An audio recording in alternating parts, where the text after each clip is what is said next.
Hello, naitwa Deus Mwasote, IT wa Chuo cha Sayansi Dayosisi ya Ndoto. Tumeanzisha mfumo mpya wa kutuma maombi yako hapa chuoni kwa kutumia QR code. Kwa kutumia mfumo huu, unaweza kutuma maombi yako haraka ndani ya sekunde 30 tu, tayari maombi yako yanakuwa yamefikia chuo.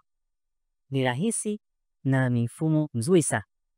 Mwanzo tumekuwa tukitumia link ambayo ilikuwa inachukua muda mrefu kuapply, lakini kwa kutumia mfumo huu wa QR code unaweza ukaapply kwa muda mfupi sana. Namna ya kuweza kutumia QR code, unatakiwa uwe na application ya kuscan QR code kwenye simu yako, na kwa kutumia application hii kama vile Camscan unaweza ukascan na kutuma maombi yako kwa haraka zaidi. Muda huu unaweza ukaona QR code kwenye screen yako. Scan QR code hiyo kwa kutumia simu yako, na ukiscan moja kwa moja utapelekwa kwenye mfumo huu wa kutuma maombi yako hapa chuoni. Asanteni.